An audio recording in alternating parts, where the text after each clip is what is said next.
Mayam Krumzari to Ingrips Impact News Nay Raz Nongthombam Manung Saturday night show da Mayambu Tram Nokchari Ngasigi show Sigi Gesasi Manipuri Cinema gi Manipuri film gi Yamna Maming Leraba Talent na Thalabadum Laba Actor Makani Hirebe Actor Si Miamna Akogi Magi acting Aduga Magi Mong Matosu Uruga ID Thamoi Pikre Hain Hainari Badum Actor Makani. Ladies and gentlemen, put it together for Gokul Athokpam. Gokul Athokpam, welcome to the show. Appreciate your joining. Thank you very much. Gokul, my question is, come to the season ging jang matam gi oiba hai tare jina ingdam da hujalakpa kalen lo selakpa gi kitang smile matam gi tho ba jang dam sari. Okay, but ado sina hujiki matam gi ore adu ko gi mayam na khani se ko gi screen da uri ba Gokul si budi okay magi acting magi mong mataw si da mayam si loi ngaur ga dilere adu Gokul se kanano hai ba se hoi akang mo mayam si yaw kore ko gi impact news ki mamang du tongan ba newspaper electronic media da Gokul se kanano hai ba se adum khang hai khangan ke ba khara de dum leire hai ba tare adu hojik se dum mayam gi demand hai tare Gokul se ki maram da khoi khani hojik se dum khani hai bi posi lei bana asi Gokul se kanano hai ba si khara ga hena khangjen gi tanja da lojage maram da Gokul si koi acting da tare se koi cinema da lacting ai si da koi sumang lila da su theater da su khong tharami madu su yang koi na dum leram me habi wapun se dum ta je karam na horok bina koi si show business ki line se kamai na yor ki na to kitang hai first of all ai thangwai ban hijam lekai da pokcha bani ai ichilnaw mari gi manong da in ahum su bani then I journey the film gi line se aina when I was in third standard type tare in class 3 gumba ka matam 3-4 ka swai se da aina as a style artist wena hero na ngang uri ngai gi character role macha amakak kungi that was my first film gi life hero role adumaina hoga after long period matam da gi dum interesting diam lei koina film gumba yawning bagi ko after that adu gi matung Queen like Lasu graduation kai kal matong da ai yamba hai tar huji sei mai ka yam kani ba khoi gi khaidem imo mana pusan biraga kausalaga khoi le kai gi da leijaba theater ma hai tar apun basaktam artist association haina khoi gi theater group on khole masidais da work tor matong da khoi je tongan ba Patna Allahabad kai ka theater gi line da sum chat le da MBU da ka sana da na kona da after that adu matong da album kra howe aduga marak sidais da yan chenana koi bright film na ga tawkiba don actor da so involved tawdana don actor 2000 se ta dana mayam na nung sibi dana adu title du phangbi ki phangje ki hype tare aduga heroine na dum film se dum chakre okay aduga film sidais am kana work se aigi kaino ke tare aigi kaino je uthokpangam de aduga mingonda aigi first impression je ina pibu jungam de maramdi shon man ni khangde na ta han ma khong tarak pan ni khangde khoi da lack of ke tare some acting bu hai gadra technically kaino bu hai gadra mi na nuksi ba pam ba sikra what ba hai tare han ba horok pa je aduna my 2-3 films was very much flop ne ada ai ikai thongning de ma pan da do but hanbelite adum yes of course I nandare amuka abadi dakar le dum hone adugi parents de sida lila yausena yamba mayam gi oza tolan tai manda silai yausera yagum je da yunga problem to thokkiba mayam am le akhoi anjing na di yaw kola de marum pang kharan ka da we yaw doino ka ha ba ai je makal khuding adi manaba ithak thongba mayam am dagi comment ka se mayam lowe adi confused na da na adi matam du da akhoi gi kakanara aren culture gi minister oi biramba mahana ka laktana akhoi da ka tawna main to ga lila si khong ta gi hai tar okay adu okay hai tar angang ori di class 3 sida akhoi gi role ma sam ko phangi ba tare hero gi anga on role phangi ba adu dei horga so koi academic life tari am phajana like la su se tambiri thakpiri ko admaina ko gi academic rom da phajana su il lega le ngai sida anga on gi da khan gi bla bra ise actor oi gi ke hana khan gi bra natraga haidi sumaina unconventional hai tare koi acting da satpa lila da yaw ba sinma yaw ba je koi gi manipur gi ona di unconventional professional am oi du ne mas sumaina laki ba se masi anga on da khan gi ba da gi oi du ra natraga masi by chance ngasai ko yamam na pusen ka kam na pusen bi gi have do adu gi oi du bra mai to gi masi yam sena kan da tasengna aije tung the future da I am in life se as an actor mo oigadong ka have the khan gi dilite in fact schooling se am pasan ta da aije dum yeah of course I first position mak ta te do second third position se dum lo oja sing na jam nung sin hadi academically I gi kaino jam ho ya da college life ta di kitang class bunk to bo khara dum how do na te mi gi kaino ne na ko ada sumaina sum horok pani adoga tasengba gi di aije active service am pamba misak am khak ne hai tare armed forces ta guma police tu da gi CRP gi form ga lodana CRP gi kaino ga tharame then hojiki manipur gi khoi police commando le gi SI gi form ga lodana pekha ga tharam kolam tawe adu you know problem am le adu tuna maram war kanda khoi da su kitang khodong cha da ba because I belong to a poor family my background is not so good hai tare khoi gi family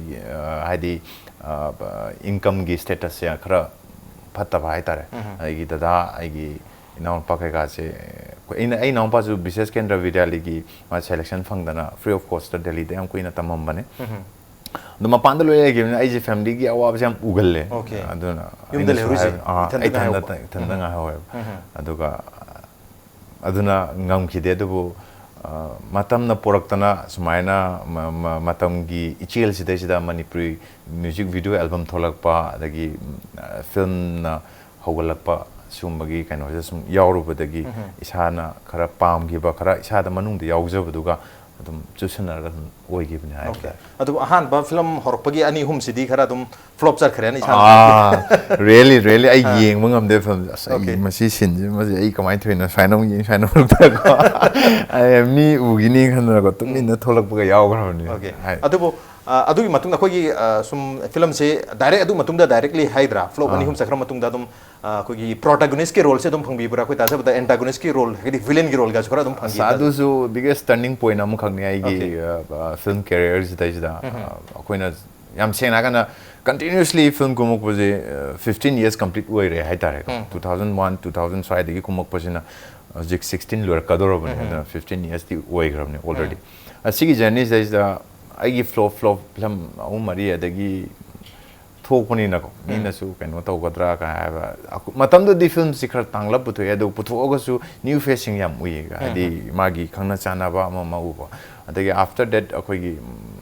kaiku thole deni ko matam degi sadan da su magi ingen gi atia ga tor ko magi sai magi kaino amom le kan da hadi kaiku su magi music video album da yam mina pam na nung si ba da ai ju mogi kaino se phangna bhona da wa ge bai ta ado why not aina as a main protagonist ona phangdraga su madugi opposite antagonist na toraga dina masigi ai first film jina tamo diana direction to give film Saktibi tampasina I first kind of villain ada sidagi dumina bet chab do na they continue so villain ging aktane bang chali ada si je aina bazar da sum char pa bawa masi wona nu si gi dre da ha buje kongai matam da ben maman gi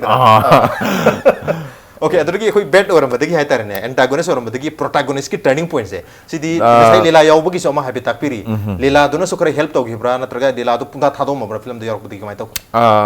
help se to film da hero kumba aduga lela vet kumba aduga lela da na hero kumba ani jine to aduga lela da hero kumena ina film da hero gi role ka su phangde hero haib jibu kanana pa moi dage haidi main film du gi whole story gi natraga na mudda ye board tu gi kan oi ga maru ba kan on khakni na adabu lila sana matam lead singular am phaje devdas am phaje na kan recommend to biraga su villain film da di villain oi ko ada kan adu gi kan on khakti dum lai but aina khale masidi matam da villain oi am kan chapni na kana gumba amana project to bida ta ga di ai hire to as a hero amo hoina ada aina sum khale di aina wari khak sum sagat chabni thanda adugi wari se aina wari je lite aduga film je kum tar di yam sengna hai do kan ai gi taw khoi kai ku ji kuman je natraga na aina kum da di yaro ha do kai ku bo wai thajade hai ba ta di maside yaur ba action scenes khara yauri adu tori adu mana to traga di bande adu ai di khara su matam du da gi sum action erang je khara pam ni na hai ta re ba adu gi poje adu de ai yamba ai gabi mo ꯑꯩꯈꯣꯏꯒꯤ ꯍꯧꯖꯤꯛ X ꯁꯥꯏꯟꯒꯤ ꯄꯥꯕꯨꯡ ꯍꯥꯏꯇꯥꯔꯦ ꯂꯩꯈꯤꯗ꯭ꯔꯕ ꯀꯦ ꯏꯕꯣꯜ ꯁꯔꯃꯒꯤ ꯃꯆꯥꯅꯨꯄꯥ ꯏꯕꯨꯡꯉꯣ ꯁꯔꯃꯒꯤ ꯑꯗ ꯃꯥꯒꯤ ꯃꯈꯥꯗ ꯍꯥꯏꯇꯥꯔꯦ ꯃꯥꯅ ꯗꯤꯔꯦꯛꯁꯟ ꯇꯧꯍꯜꯂꯒ ꯑꯩꯅ ꯑꯦꯁꯤꯁ ꯇꯧꯔꯒ ꯍꯥꯏꯇꯥꯔꯦ ꯁ꯭ꯇꯣꯔꯤꯁꯦ ꯑꯩꯅ ꯄꯨꯔꯥ ꯍꯣꯜ ꯁꯥꯒꯠꯆꯕ ꯑꯗꯨꯒ ꯀꯀꯥ ꯀꯨꯃꯥꯔ ꯌꯥꯝ ꯅꯨꯡꯉꯥꯏ ꯍꯧꯖꯤꯛ ꯈꯤꯇꯪ ꯀꯩꯅꯣ ꯇꯧꯈ꯭ꯔꯦ ꯑꯩꯈꯣꯏꯒꯤ ꯇꯥꯝꯒꯤ ꯃꯌꯥꯝꯁꯦ ꯇꯧꯔꯒ ꯑꯩꯈꯣꯏ ꯃꯌꯥꯝ ꯁꯥꯒꯠꯃꯤꯟꯅꯔꯒ ꯑꯗꯨꯃꯥꯏꯅ ꯅꯝꯈꯤꯕꯅꯤ ꯇꯌꯥꯏ ꯍꯥꯏ ꯐꯤꯜꯝꯁꯦ ꯑꯣꯀꯦ ꯇꯌꯥꯏꯁꯦ ꯏꯁꯥꯅꯁꯨ ꯄ꯭ꯔꯣꯗ꯭ꯌꯨꯁ ꯇꯧꯗꯣꯏꯅꯦꯕ ꯏꯁꯥꯅ ꯄ꯭ꯔꯣꯗ꯭ꯌꯨꯁ ꯑꯗꯨꯒ everything ꯏꯁꯇꯥꯔꯒꯤ ꯁ꯭ꯇꯣꯔꯤ ꯀꯣ ꯂꯣꯏꯅ ꯇꯧꯋꯦ ꯑꯗ ꯁꯤꯟ ꯅꯨꯡꯉꯥꯏꯕ ꯑꯩꯅ ꯈꯟꯖꯕ ꯌꯨꯝ ꯑꯗꯒꯤ ꯇꯌꯥꯏꯁꯦ ꯊꯣꯛꯇ꯭ꯔꯤꯉꯩꯁꯤꯗꯩꯁꯤꯗ ꯑꯩꯅ ꯕꯕꯥꯒ ꯏꯃꯥꯒꯗꯁꯨ ꯋꯥꯔꯤ ꯂꯤ ꯑꯩꯒꯤ ꯋꯥꯏꯐꯇ ꯋꯥꯔꯤ ꯂꯤ ꯁꯨꯃꯥꯏꯅ ꯇꯧꯕ ꯀꯔꯦꯛꯇꯔ ꯁꯤ ꯑꯣꯏꯗꯤ ꯐꯖꯒꯗ꯭ꯔꯥ ꯐꯖꯩꯀꯣ ꯑꯩ ꯀꯣꯃꯦꯟ ꯌꯥꯝ ꯂꯧꯋꯦ ꯑꯩꯅ ꯑꯗꯨ ꯍꯧꯖꯤꯛꯁꯨ ꯄ꯭ꯔꯣꯗ꯭ꯌꯨꯁꯔ ꯗꯤꯔꯦꯛꯇꯔꯁꯤꯡꯗ ꯐꯤꯜꯝꯁꯦ ꯅꯝꯕ ꯂꯣꯏꯔꯦ ꯏꯗꯤꯇꯤꯡ ꯂꯣꯏꯔꯦ ꯑꯗꯨꯁꯨ ꯍꯟꯖꯤꯟ ꯍꯟꯖꯤꯟ ꯑꯗꯨꯝ ꯌꯦꯡꯉꯣ ꯀꯛꯐꯝ ꯑꯗꯨꯝ ꯊꯣꯛꯂꯛꯀꯅꯤ ꯑꯁꯣꯏꯕ ꯑꯗꯨꯝ ꯎꯅꯤ ꯍꯟꯖꯤꯟ ꯄ꯭ꯔꯤꯚ꯭ꯌꯨ ꯑꯗꯨꯝ ꯅꯁꯥꯅ ꯊꯟ ꯇꯧꯋꯅ ꯑꯩꯈꯣꯏ ꯌꯥꯝ ꯇꯧꯈꯤꯕ ꯁꯤꯒ ꯄꯨꯡ 3:30 ꯍꯦꯟꯅ ꯁꯥꯡꯉꯝꯕꯁꯦ ꯄꯨꯡ 2:30 ꯄꯨꯡ 1 ꯀꯛꯁꯜꯂꯛꯏꯅꯤ ꯑꯗ ꯁꯨꯃꯥꯏꯅ ꯌꯥꯝ ꯇꯣꯏꯅ ꯌꯦꯡꯉꯦ ꯁꯨꯝ ꯑꯁꯣꯏꯕꯁꯦ ꯁꯨꯝ ꯎꯔꯛꯄ ꯍꯥꯏꯇꯥꯔꯦ ꯌꯦꯡꯕ ꯑꯃꯈꯛ ꯗꯔꯀꯥꯔ ꯂꯩ ꯑꯗꯨꯗꯒꯤ after that very film ꯇꯌꯥꯏꯒꯤ ꯃꯇꯨꯡꯗꯩꯗꯤ ꯂꯥꯛꯄ ꯍꯧꯔꯦꯕ ꯄ꯭ꯔꯣꯇꯥꯒꯣꯅꯤꯁꯀꯤ ꯍꯤꯔꯣꯒꯤ ꯔꯣꯜꯁꯦ ꯑꯗꯨ ꯇꯌꯥꯏ ꯅꯠꯇꯕ ꯁꯤꯒꯤ ꯍꯦꯛ ꯃꯇꯨꯡꯗ ꯂꯥꯛꯈꯤꯕ ꯍꯤꯔꯣꯒꯤ ꯔꯣꯜ ꯍꯥꯏꯇꯥꯔꯦ ꯑꯗꯨ ꯇꯌꯥꯏꯒ ꯂꯣꯏꯅꯅ ꯆꯠꯃꯤꯟꯅꯕ ꯐꯤꯜꯝꯁꯦ ꯍꯥꯏꯗꯤ ꯑꯦꯖ ꯑꯦ ꯈꯤꯇꯪ ꯄꯣꯖꯤꯇꯤꯚ ꯔꯣꯜꯗ ꯍꯥꯏꯇꯥꯔꯦ ꯃꯥꯟꯖ ꯍꯥꯏꯔꯤꯕ ꯐꯤꯜꯝꯁꯤꯗꯩꯁꯤꯗ ꯑꯩꯁꯦ ꯌꯥꯝꯅ ꯌꯥꯝꯕꯨꯡ ꯑꯃꯔꯖꯤꯠꯀꯤ ꯃꯥꯒꯤ ꯃꯈꯥꯗ ꯄ꯭ꯔꯣꯖꯦꯛ ꯇꯧꯕ ꯐꯤꯜꯝ ꯑꯃꯈꯛꯅꯤ ꯁꯤꯁꯤꯃꯒ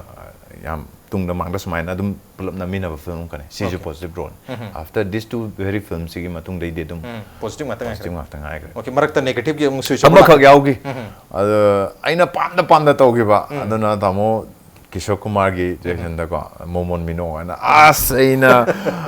ꯑꯩꯁꯦ ꯀꯩꯅꯣꯅꯦ ꯅꯨꯄꯤ 2 ꯂꯣꯟꯕ ꯅꯨꯄꯥ ꯑꯃꯈꯛꯅꯦ ꯀꯥꯏꯗ ꯑꯩꯒꯤ ꯋꯥꯏꯐꯅ ꯐꯥꯎꯕ ꯇꯨꯀꯠꯆꯩ ꯌꯦꯡꯅꯤꯡꯗꯦ ꯍꯥꯏꯌꯦꯕ ꯑꯩꯁꯦ ꯑꯗꯨꯒꯤ ꯔꯣꯜꯗꯨ ꯎꯕ ꯃꯇꯝꯗ ꯑꯗꯨꯕꯨ ꯏꯁꯥꯒꯤ as an actor as an artist ꯑꯩꯈꯣꯏꯒꯤ ꯚꯤꯂꯤꯌꯟꯒꯤ ꯑꯦꯟꯇꯥꯒꯣनिस्टꯀꯤ ꯔꯣꯜ ꯇꯧꯕꯁꯤꯅ खितंग क्रिएटिव फ्रीडम फंगे खनबीब्रा नत्रगा अखोगी हीरोगी नत्रगा प्रोटैगनिस्ट के रोल तौबसिना हेन फयें खनबीब्रो कमाय खनबी फॉर एक्टिंग की वनदी मसे अदुम अमहाने हाय तारे अमना मागी विलेन टू की कनो द एक्ट तौजबे वाने अमना मागी लेजरीबा हीरोगी सॉफ्टनेस वगैरह नत्रगा कन थौगी वगैरह नत्रगा याम ट्रेजिक ओइबा याम पंकम त कखनबा मी वगैरह अदुगी तोंगान तोंगान एक्ट तौजबे वाने अदुगा खितंग हेना अफा अपुन लेतबगी दी यस ऑफ कोर्स विलेन सिना एक्ट लाउ खोंगो ओवर चट पजे कस नो प्रॉब्लम अद हीरो सिना खितंग ओवर चलगा सेक्शन बम मथौ दाय खितंग दी सेक्शन बम मथौ दाय सी हाय नाइना मेन कनो से खोगी कनो तौबो पोसे बुहंदना खनबै नते फिल्म अमा हीरो अमा कलन बाय जे मागी ऑपोजिट राइवल जे फतक ददी एंटागोनिस्ट कलिंग विलेन कलिंग बेड कलिंग हीरो से पांगंग तुने फजदुने अदुगी पोरम खक्तिले ओके याम नोजे अदो सिगी मतुंगदा मथंग मथंग हुजि फॉक्सिदा फिल्म जे इ वाखंदा चामगी मथक चनी यदायम कले यम दुंगा क्याम क योबिगर फिल्म से आइना मसी सोइना कानर कनेना आफ्टर 5-6 इयर्स की मतुंग आइना फिल्म कैरियर गी को दुगी मतुंग आइना सुम नो तौजब जे 200 प्लस लेग्रे 200 प्लस लाइव जे 30 फिल्म्स मुक्ते ममिंग जे निंजन मुंग खंगद्रे ओके हान आई मेंटेन तहौदा भाई तारे अदा हुजिकसु आइना शूटिंग तौरिबजे अंडर प्रोसेस लेव फिल्म मंगा तरुक अदुग release तौगदरबा ngarang nan this season handaki jida film ahum mari release tawgre stage da film maming je ngarang chaluba film da shooting maming kai no ga je confuse chat pe yaw sometimes dum to ibagi ko film jama hasina heng amagi swain chapja film adu di khoi sumaina amaga amagi anjenar ga haitare ne within a week hapta chayol amagi manung da amadu zat tawbasida puji film maming bo kaw bo yawri attack piri ko ado ai hai shooting role da su chamam na badum yor ko yaw yaw ado bo role da di dum si sin je sum bong khang ne hana kaino de sin wise wena kaino towe like whole story je koina film je how dream mark ta habit मखंग्रनी अदुगा नमम दाय खुदिंग की whole story कनो नते my character दु मखंग्रमनी ओ ए नमदो सी scene जिने हार कांदा सी तौबो वाने तो sometimes अतोप character अमदि यामना heavy होगी भाइतरा यामना प्रैक्टिस हेना तौगिबा नत्रगा हेना टेक तौगिबा साना नमगिबा यावगी दना सुना कंदा अतोप नम चट मतमदा अमदुगी इन्फ्लुएंस ना सोंगी कैरेक्टर दु थोलकबदा कुइना जांगबा किदा वाबगु मथेना बे अदु मक्ति थेंगना दे हाइतरा आइगी कनो ददि ओके लाइक करियर ददि थेंगना दे अदु अखोगी मखादाना अखोगी कनो से अखोगी एक्टर मोइतार गदी एक्टर सिगी मागी तौजरीबा उचरीबा खरसे हाइतारे मसिबो अप्रिशिएट तौबा कोई पब्लिक पुदी हम लेरी एट द सेम टाइम कोई लेजरीबा कोई इंडस्ट्री सिगी हाइतारे मनिपुरी पिक लेवल चावर बसु सिगी मयाम सिना नुसी बिदना कोई अवार्ड न सिंगु पिबिरि कोई एने खंगजब खरद हाइतारे 2009-10 दा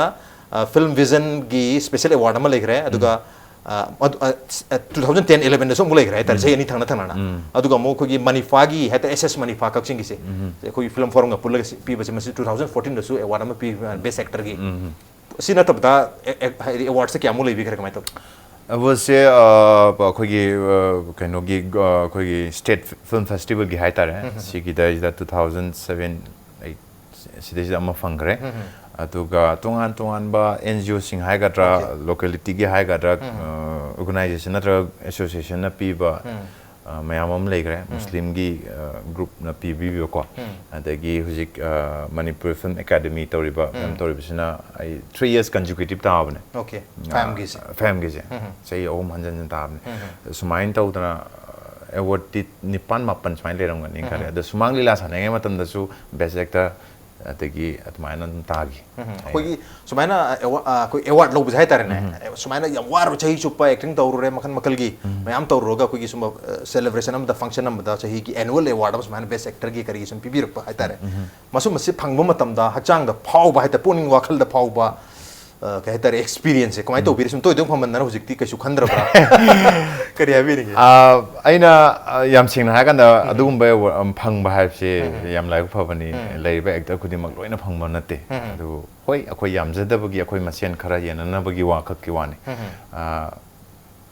कई हाय अखोयगी होय हानबा फंगबगा कोन सुम फंगजिलकान फंगबगा टेस्ट अनि जिदि खितंग दिखेने कइनो दि आइना पुनसिगी हिंजांग mahau sung tang da bang ka han batang kan da yamna ka nomma phau do da sum sara ga di o hainarak pam khak leitan adugi por ang khak ti le adu bhangi ba khuding gi din ngai aina frame gi ga aina han ba aina frame gi logana sigi mana sigi award se next year so in logni ka aina ha hanjai ai jo hairam hai every year actually khuding aina logni means Heidi, I with heart and soul, I tozagani, my am so appreciate togani cinema in a thummy wafamdi. See, I go not Heidi, any next lakada actor sing Natra and Nosing says Adugi Poto, Namnanava. Sige kaino do honagani happening every year award khuding main logani happening mapam mamada lepsel lero stagnant oiro static oiro ai leri bisida gi mamang da sakhan ba ai ano hu mayam stolari afaba mayam se tholari moi ga manana moi dagi henna ba che na honagani adu nei ji khali ji sila ai hakchang which ai film tai ai 2 je nam maniam chena kana 60-65% lower kanda akoi ILP gi issue se maram kana back of tauki bane adu film ji gi namak ta ai hakchang yo chane sina kai कोई गज Hindi film Bollywood तक है का गजनी तो कि बगी मोंग दा mine तो हकचांग नंग तो के फ्लेक्स का थेट पहर मम अदु लेपा अबनिना अदे चारिबा अदगी कापिबा हिदा लौरिबा मतम शॉर्ट पीरियड त तौबनिना आई लॉन्ग लास्टिंग बॉडी बिल्डिंग मक नतबनिना हाय तारे ngमक्ता दना तो फिल्म क्या जपनिना हुजिम पादाले अमुक फाले अमुक पादाले अदा आइनम पादना बजे आइनम खाले अंगांग मयाम थे हुजिकती yam sena kan akoi na khare hen ngan nagan yum palam agadi chanu pi oi ya ba koi kumin na ba yauri 15 years 16 su da banga kumin na ri bo sik ada moi gi matam thaina hoji heroine me am loi gare heroine me am thole hero su me am loi gare hero le phori yam de ba koi ani hom khak tane ada tung da tholaka da bajane khare makai di moi ga dum pa gi en khalin si ai hona bam di da kale hona bam da physically fit oibam su thok dari madu gi da fit oi ri haja bata re yeng matam da chahi 20 under 20 gi mali hai ta ai ngasi a bu mu ta pong go ri ma yam na oi ri ne si di ai si program je I wife na yum da gam ga di ma nong ga dong wale ma sem sara ja ki je okay sem saba or basu ya to in hek yang je bata han the first impression is the last impression hai ne atu ai yona di first impression is the lasting impression ni a bu matam da yamna na oi na hadi 2021 atu ai gi hai tare ne thank you even teenage ke rwaina lak padu jam fit ona lak padu ai pong ngore koi di hadi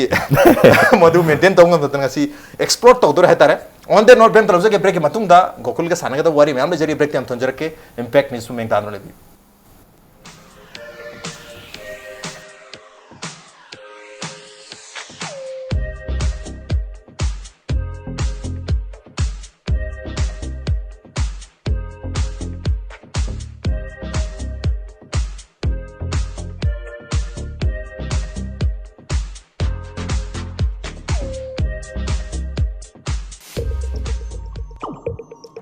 ꯑꯩꯒꯤ ꯊꯃꯣꯏꯅ ꯑꯆꯦꯠꯄ ꯊꯥꯖꯕ ꯊꯝꯖꯔꯤ Sri Mani Kumar Jewelers. Yumda sumlairaka khanbanadi kanaroi aingonda loina thengnakrabani. Wakhal do wagano. Lao. Aikoi kudingma phasaminarase. Miyamgi apamba design kudingma soidana phanglagani. Sri Mani Kumar Jewelers.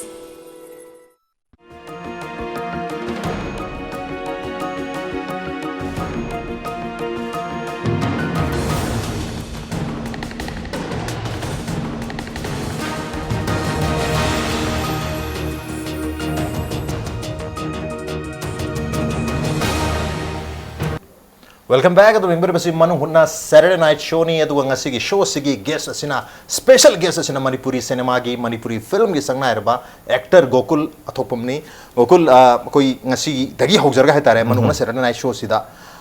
koi gi rapid fire round ga su khara thamjare hetare question se tak tak hangna bogi yam nungai adu nungai khanti nga sina experiment oina ahan bani tawjadu se adu da satri ngai sida koi Gokul gi ngasai film gi matang su mayam di tak pi reko adu film da lakringai sida hypet panbi ki koi yum gi financial condition su kitang weak oi ki ba kai na fan su lei adu koi acting da lakpa lai lai su tamba adu isin au su ma pan san ki atu mayam su haibiri ko adu ta sengna koi yum gi min di support tau ki bra film da sang bokor pase nang bu thaba ma tong ne adu kai na hai da bra mai tau ki support am tau hai tare ai baba adu ai gi ima adu ai ine ma ga lei ya adu mainly maximum noi tau hai tare tau bogi di yam pa me akoi gi family je art am ngau ja ba hai tare ai gi ima sei sei aduga hoi of course baba bu di art ka khara lam nei aduga ai gi ne su nupi lila gi nupi gi theater gi adumaina work tau ba mi misa ang khang ne adumaina support yam tau okay atu da ko gi struggle dik mai to bi financial struggle hai tare struggle bu chat por bu su college bu tambor bu su natraga son lila yaw bu bu su film chat por mai am se manage ta hona pada ko gi financial support system hai tare yung gi komai me lagi aina schooling je class 12 folk di of course baba mama gi mateng da gi like ta me after that graduation ka loi je aina dum loi je bangak tani isa angang tuition tore adagi coaching class kam tagle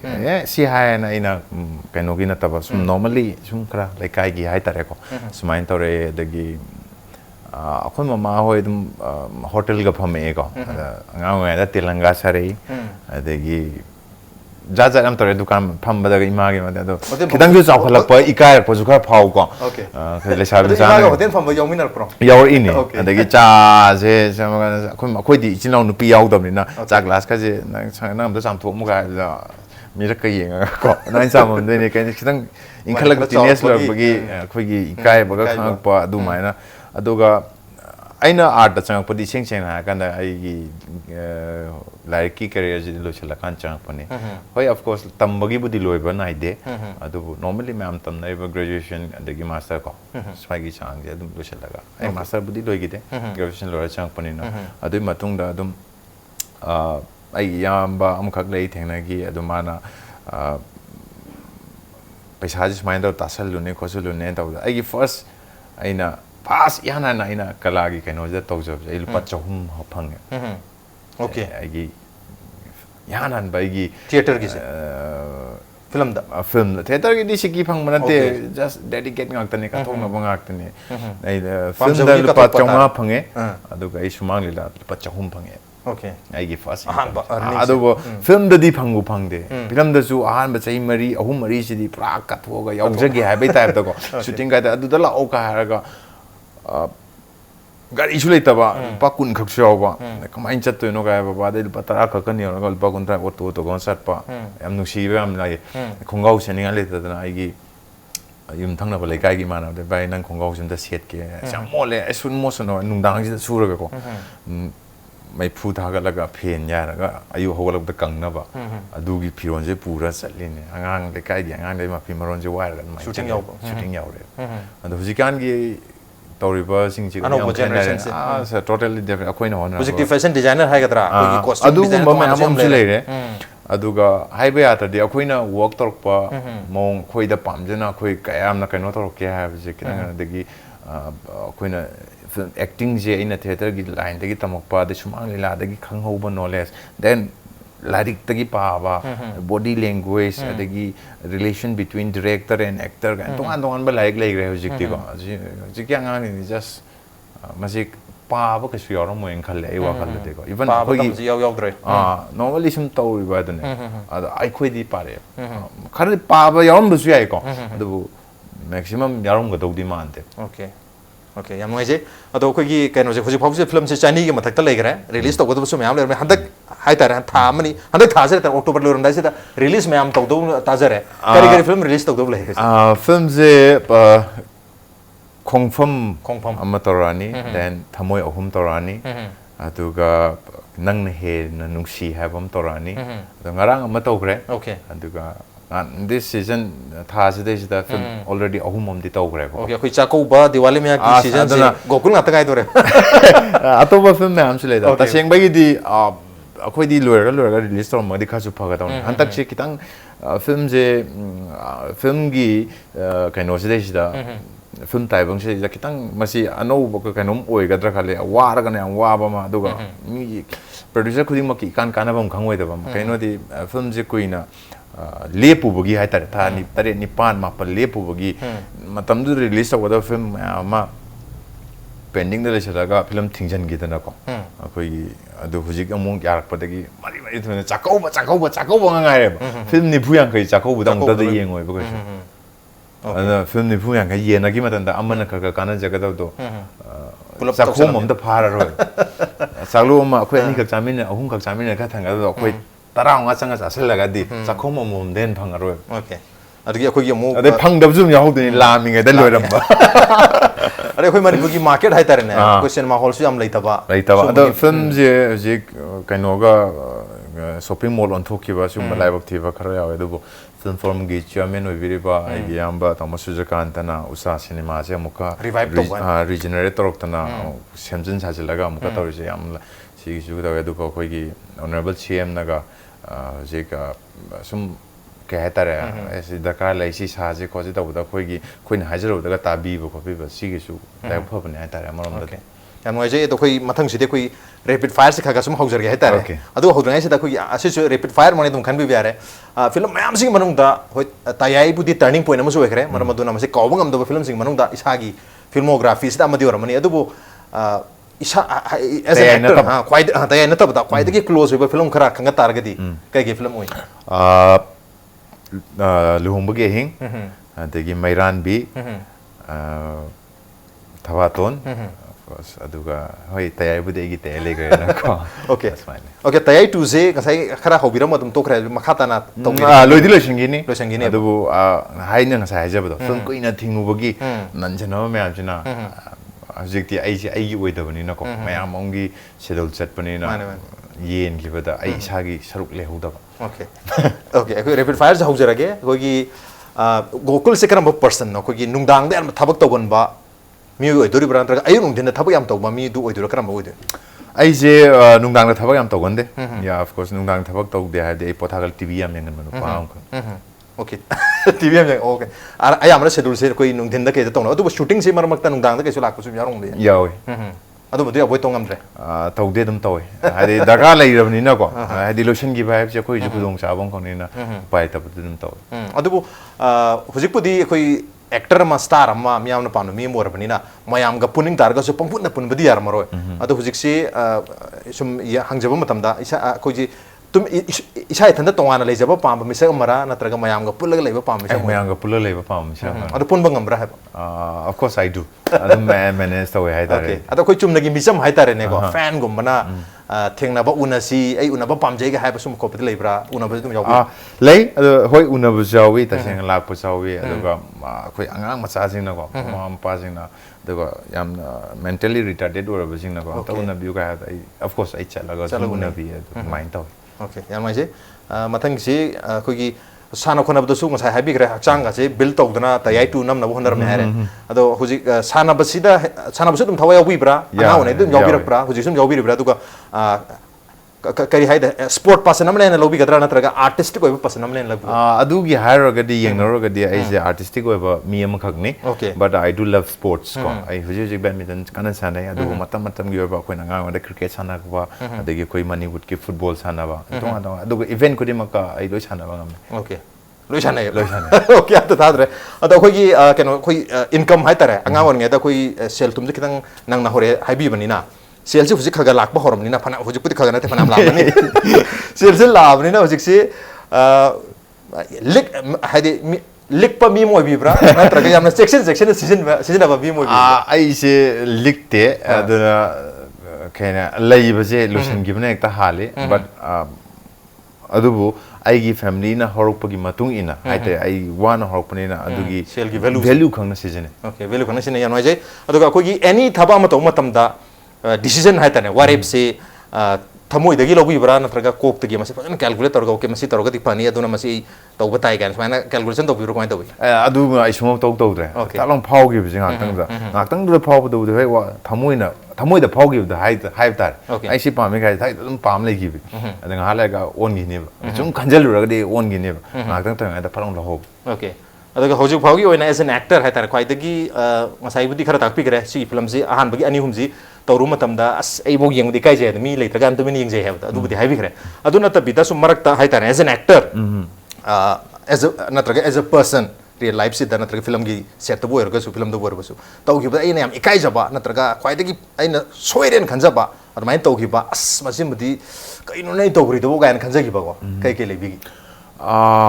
silo ai leite en kale matam du aina hai gi ba super duper flop chat khre hai film jing matam de hai ta ni na min yari je yadra ba kan ado hujik ti hujik hai dia dui matung dagi hai ta re ko adu di dum of course flop chat khre khang gar min na to gre soi gre khang na ikai ba dagi hai ba ngam da ba hai ta director da na ta ai short am ta log ge jang ngam do adu hujik ti akoi na kumjai film je ai mun ne okay hai aham da hina da pham hujik ti chana kum ba ji yeng ba nungai ai swai da si torom ga hena pakkani ga khan ba adu bu henjin ba ja ai si da kitang henjin ga aduna ai gi knowledge am di oi hore adu bu aina pen da tar de soram ga log ge ji dum hai okay isa gi free time da masai ka ba habe nungdang dari tv am yang ga lena adu free time atop matam le free time le dong di man de ko se yam chen bani da kari kari de to bi free time ji sing sing ai nga sai hai gre ai tv yang ba pa me game ko ma am san ai cha na pa ga dil le na ba hai ta ra du na tra ga so chaba jam pa me okay chaba yam pa me means foodie si hai na ina thibong pang law ba na ta ba kan thong thak pa ma pun ba jing yam nungai ja ba ta ra kan nom cha je aina thong ba kuk jam pa me ta ngau ai ngau thara ge ka hai bi ko sem je lo ai sum pun ba ma na jing yes my to yam social oi ba pasan amani individual na ting sai bi lonely pasan de na tre ba ado husi angang gi maram da hai pitak pri chanu pa na khoi gi isa gi family hai ta re ne angang kya subir ke kana ai chanu pa ni le re nupa ahan je kaifa aduga chanupa atombasina changkhon ba mabani mak Saint Joseph sangai proda okay chahi kya musu bir chahi chanupa han chahi mapan lan thwe just tara running hari ta ko aduga chanupa atombasina tare lan thori ba mas okay asi koi manu hunagi program si Saturday night show si tawring ai si da hai tare ne tawuji hek luar pada na traga ngasi nowalak pada hai nowalak pasida email sijina ibn bisa email natraga Facebook ta natraga WhatsApp to jana WhatsApp jam sijina rego masri sida koi gi keno me am se message me am hai tare ne fan dei su friend dei su kana khangna chana me am tagi lai charana lising ani mo lai khala je okay ado hayang ayuk si check tok dunia check tok matam sida aina loira de reply to ngam damni na mi khare reply tok duri ba kana kana de reply to loi pa gadra pata ragati para matung da mi for example मियो चाम Matang respond तो रसे खलसे मियो चाम सोना तो उधर आई ना तो उधर गोकुल की अकाउंट से लाख तो नहीं को ओके कोई मेल में हमसे मैसेज में हमसे लिसिंग अम्मा लायक खलसे लिसिंग हमसे तो ओनली 100 का रिप्लाई तो दूरी कना कना करी बेसिस तक खलग रिप्लाई तो भी generally होय of course मैम हम लगता दी मैम दो मदी morning द लोइना कसूंगा मरोय कइनो द आई mainly yam chena kan aina thengna ba khara adu han halani because I morning I thawai am chili di chanupa pungni pan nang na bulusan da de ai wife ki mateng adum pangi da ai sana bong chali morning gi hara ga de ko then 2-3 days back adu le ga di ai par ganda matang han bi gi bi di ai aduna ai first priority je mana si hare phajawai hare natragan athiba wari hai bagi ai kem to kaino to roi haina han bada hang ba thengna jing do adu dum just reply ta han ba thengna ba sing duna han adum han birani adu matam phangtar ga di mathang loina ma hanna hona ga ne ya no ai je adu khoi gi isa gi khoi pam jaba color se kari oi bi yellow ne okay ai ju kanjara mi yellow ram no wale na adu yellow se kana gumba khoi gi uba phangja ta ba hai tare ko ꯃꯤꯑꯣꯏ ꯑꯃꯗ ꯍꯥꯏꯗꯤ ꯑꯩꯈꯣꯏꯒꯤ ꯚꯤꯖꯨꯋꯦꯜꯂꯤ blind ꯑꯣꯏꯕ ꯃꯤꯑꯣꯏ ꯑꯃꯗ ꯅꯠꯇ꯭ꯔꯒ colour blind ꯑꯣꯏꯕ ꯍꯥꯏꯇꯥꯔꯦꯅꯦ ꯚꯤꯖꯨꯋꯦꯜꯂꯤ ꯕ꯭ꯂꯥꯏꯟ ꯑꯣꯏꯗꯕꯁꯨ ꯌꯥꯔꯦ ꯀꯂꯔ ꯕ꯭ꯂꯥꯏꯟ ꯀꯂꯔ ꯃꯁꯛ ꯈꯪꯗꯕ ꯃꯉꯣꯟꯗ ꯌꯦꯂꯣ ꯍꯥꯏꯕ ꯃꯁꯛ ꯁꯨꯝ ꯎꯗꯕ ꯃꯤ ꯑꯗꯨꯝ ꯂꯩꯗꯅꯀꯣ ꯃꯣꯏꯗ ꯌꯦꯂꯣꯁꯤ ꯁꯨꯃꯥꯏꯅ ꯇꯧꯏ ꯍꯥꯏꯁꯦ ꯇꯥꯛꯀꯦ ꯍꯥꯏ ꯇꯥꯔꯗꯤ ꯀꯃꯥꯏꯅ ꯇꯥꯛ ꯌꯥꯝ ꯂꯨꯕ ꯀꯣꯏꯁꯟ ꯑꯃꯈꯛꯅꯦ ꯃꯃꯤꯠ ꯎꯗꯕ ꯑꯃꯈꯛꯇ ꯃꯃꯤꯠ ꯎꯔꯒꯁꯨ ꯑꯩꯈꯣꯏ ꯀꯂꯔ ꯕ꯭ꯂꯥꯏꯟ ꯑꯣꯏꯕꯅ ꯂꯩꯗꯅꯀꯣ ꯀꯂꯔꯁꯤ ꯎꯕ ꯐꯪꯗ ꯀꯂꯔ ꯈꯔ ꯄꯔꯇꯤꯀꯨꯂꯔ ꯀꯂꯔ ꯈꯔ ꯃꯉꯣꯟꯗ ꯁꯨꯝ ꯎꯗꯕ ꯌꯦꯂꯣꯁꯤ ꯃꯉꯣꯟꯗ ꯁꯨꯝ ꯎ ꯉꯝꯗꯕ ꯑꯗꯨ ꯃꯤꯑꯣꯏꯗ ꯌꯦꯂꯣꯁꯤ ꯑꯩꯒꯤ ꯈ꯭ꯋꯥꯏ ꯄꯥꯝꯖꯕ ꯀꯂꯔꯁꯤ ꯌꯦꯂꯣꯅꯦꯁꯦ ꯀꯃꯥꯏꯅ ꯇꯥꯔꯦ ꯃꯉꯣꯟꯗꯗꯤ ꯕ꯭ꯂꯦꯛ ꯑꯦꯟ ꯋꯥꯏꯠ ꯑꯣꯏꯅ ꯅꯠꯇ꯭ꯔꯒ ꯑꯇꯣꯞꯄ ꯀꯂꯔ ꯑꯣꯏꯅ ꯎꯈꯤꯗꯣꯏꯅꯦꯕ ꯃꯥꯅꯦ ꯃꯥꯅꯦ ꯑꯗ ꯀꯔꯝꯍꯥꯏꯅ ꯑꯦꯛꯁꯄ꯭ꯂꯦꯟ ꯇꯧꯅꯤ ꯑꯩꯅ ꯄꯥꯝꯃꯤ ꯀꯂꯔꯁꯤ ꯁꯤꯁꯤꯅꯤ ꯍꯥꯏꯁꯦ ꯁꯤꯁꯤꯅꯦ ꯍꯥꯏꯕꯁꯦ ꯑꯗꯣ ꯌꯦꯂꯣꯒ ꯅꯛꯅꯕ ꯑꯃ ꯇꯥꯛꯑꯅꯤ ꯑꯩꯅ ꯑꯣꯀꯦ ꯂꯥꯏꯛ ꯁꯦ orange orange orange komla urani ko komla yellow je sumai to godoi ni sidai sida khitang mana ngan thokadoi ni angu besar ko yarok kadoi ni kan mai haran okay ado akogi super hero mayam lei dran ko akogi he man lei spider man lei batman lei koi pamjaba koi character sing se kana kana hoibi super heroes superman mathang spider-man okay superman ga spider-man ga koi phunare khalase yes kana na ngamani pamjaba ngaktani yam thinan lugo poni du aina khwai fast khansa gi buduna du ngamani okay superman sina du ngamani kaino di ma number 1 lei ai gi di priority okay priority number 1 da legre ado khoi kana gumba miyo ma aina si thabak se tau angang boy isar pa ani su rai hojikan di angang sing si yamna advance ore technology information technology mobile phone tu na gadget ma'am na surround tawramina mo jam smart ore ta khoi hai pot thabak se saja taw ya da ma taw ya da ba angang atraga mari mata na any person amada si thabak se tawgadam aina pami si di to gokul na pami si di to hning ba mo ni taw ya da ba adu komaina explain tawga ma si to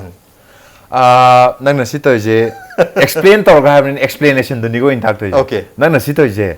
si tawga di si tholak ka doi ni aina ha je tawga di nang gi life ta phaga doi ni career phaga doi ni na mangonda example amo ina ai yengo nataga na si yengo nataga na si dei pose si tholak ka doi ni je explain tawga dum ta okay in short yam ta sam na hai ta explain taw de example pi ma thok da example ma pi bata nang na du ma ta mangali do kai gi no ha ba ma khangan ba ma khak ta ka le okay gokul na khwai dagi toina second ba khwai di pamjaba outfit hai tare ne toina anytime any dum set ba second ba kari dress ti obi jeans number 1 khongau da jeans and ko t-shirt kumba generally me khuding adum senar ram ai shooting jala ju adum jeans ama t-shirt ama yum da layer ju adum ai adum so okay ado isagi schedule se hatare daily nungti gi schedule se koi gi ngasi budi ban gumar lagi budagi schedule kitang free oi beram ya atopa koi gi weekdays mayam ji di adum schedule se tight oi beram hatare nungti gi schedule se dagi one item ama activity ama delete tawro cancel tawrge han khanma matanda karamba activity cancel tawbi ai personal thabak on cancel taw okay personal thabak personal thabak se means kai no ha kanda ai yum da smaina sum bam sadar natragana abo ki dinam le natragana usogom me aude ati le kai gi sum bam thokte thoi have see you in cancel taw mayam gi me so bi ati kai no ha kanda once see gi mi gi soi gi matam da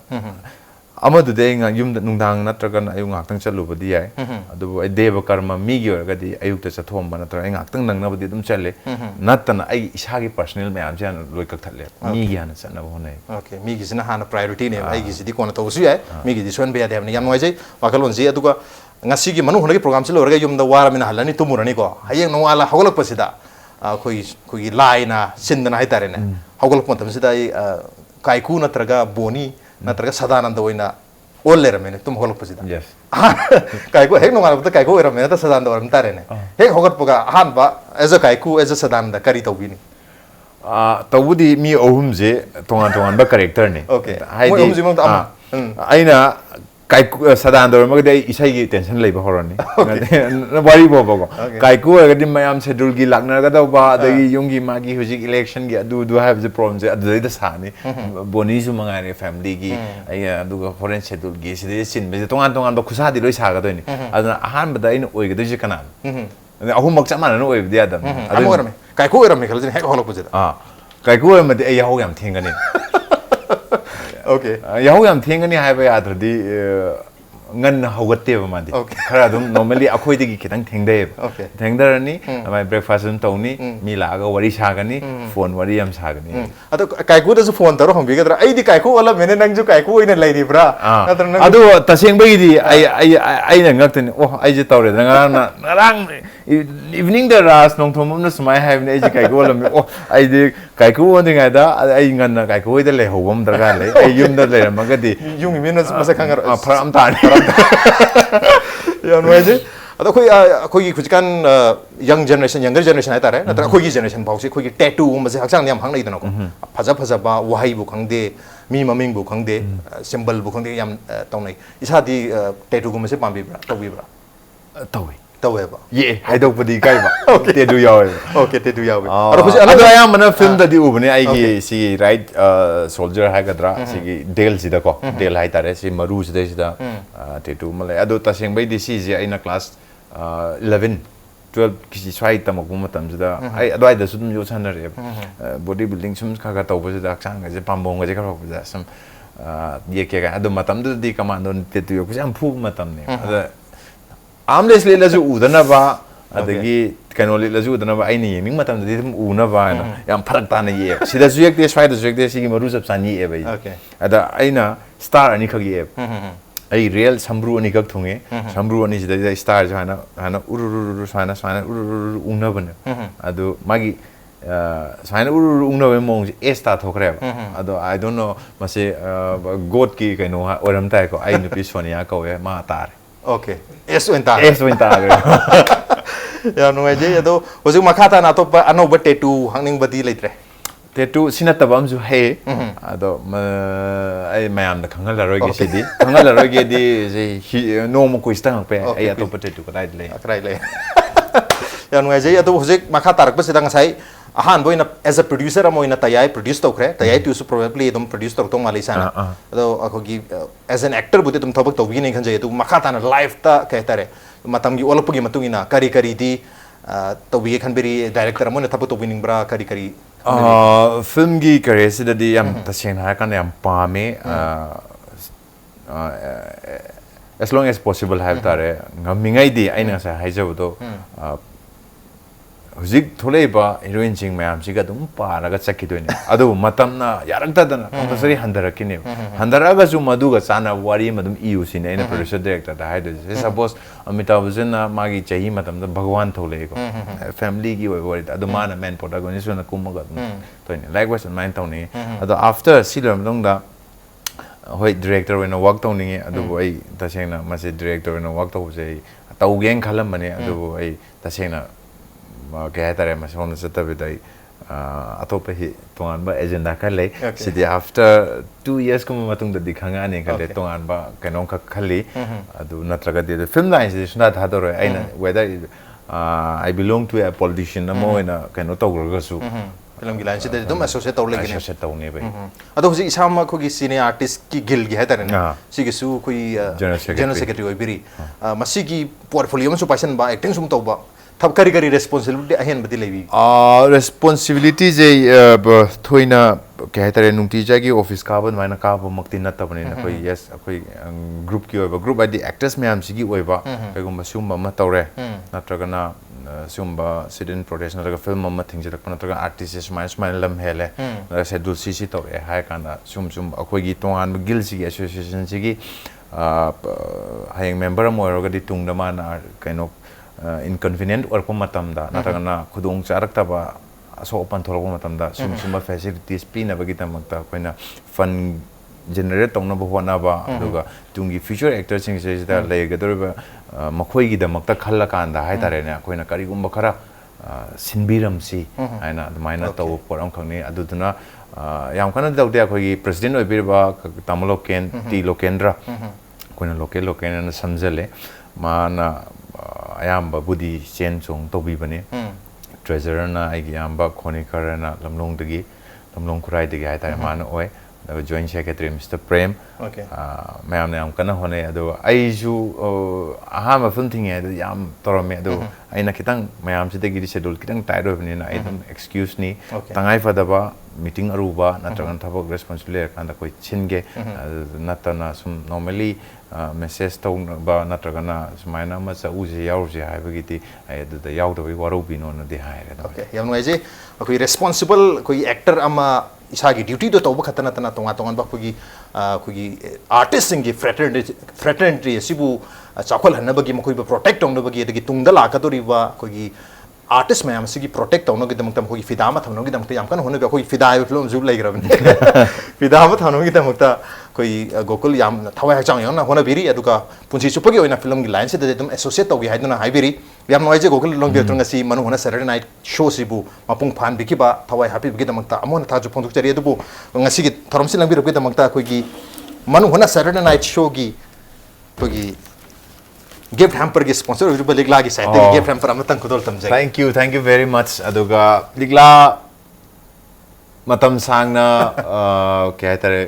प्रजा सिगी लेबाक मियाम मणिपुर खक्तन नतना तोंगा तोंगान बे state संतोक्तना मसिगी मरुमदा हिंजरीबा employee सिंग दे तो हेना मखोई खलगा अखोई मणिपुर दा लेरिबा